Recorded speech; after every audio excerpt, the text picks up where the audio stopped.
Hi guys, Lindsay here with Storybook Family Farm. So today I want to show you guys the progress that I've made on the duck and goose mobile coop. That's kind of a mouthful to say.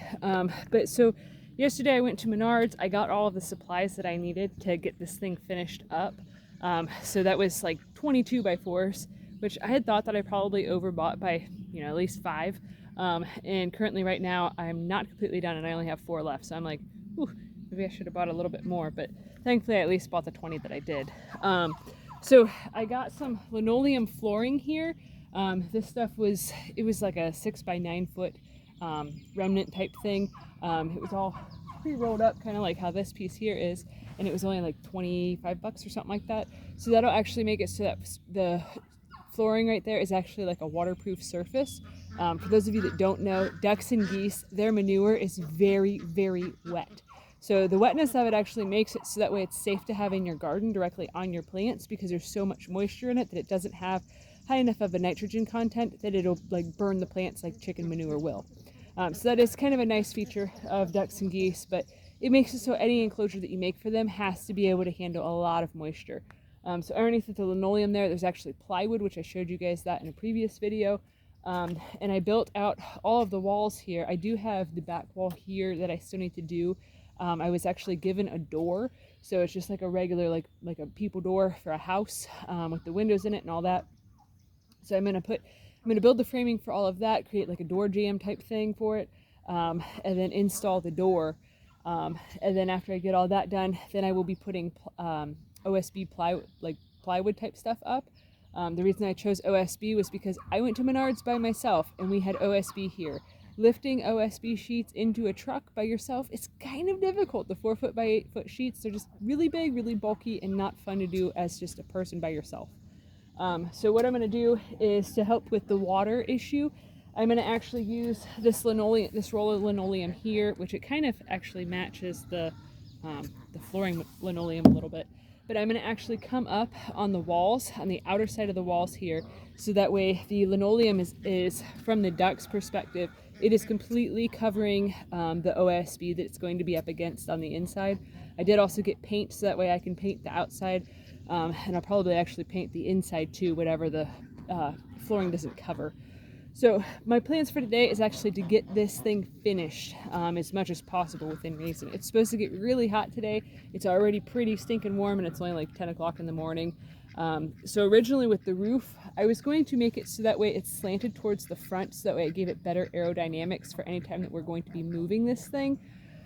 But honestly, after I got the angles and stuff nailed out for the front piece, because it comes to almost to like a triangular point up there, once I got the angles nailed out for that and started putting up the walls and framing them out, I realized that it was going to be pretty much like a mathematical nightmare for me to try to figure out where to cut the metal at and how to do it and how to position the gutters, and way too complicated for me, especially for just like a coop type thing. Like, this thing was practically free.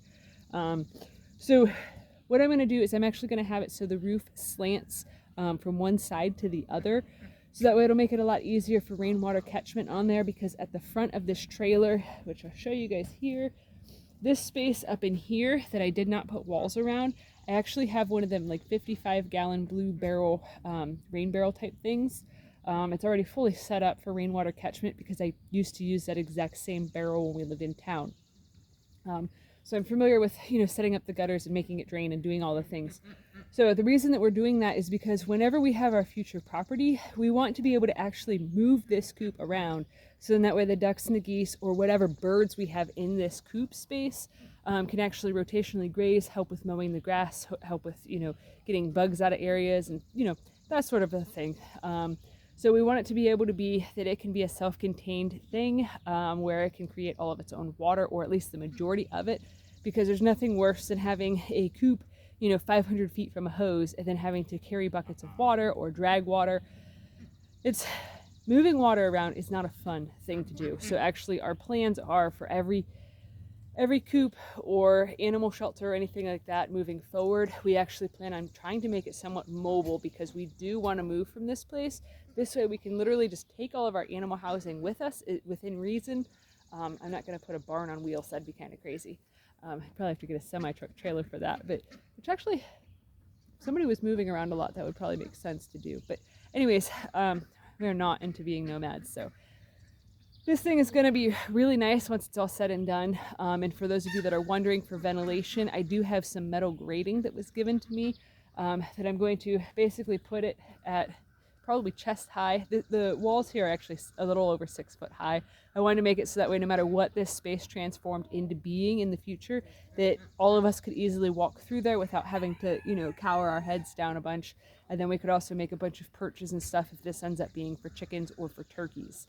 So what I want to do is make it so that way the walls come up to about 4 foot high here, and then put that grating the whole way around, well, at least on both sides of it, so that way there's a nice bit of airflow that gets through, and it'll also make it so that way raccoons and predators can't get into that space at all.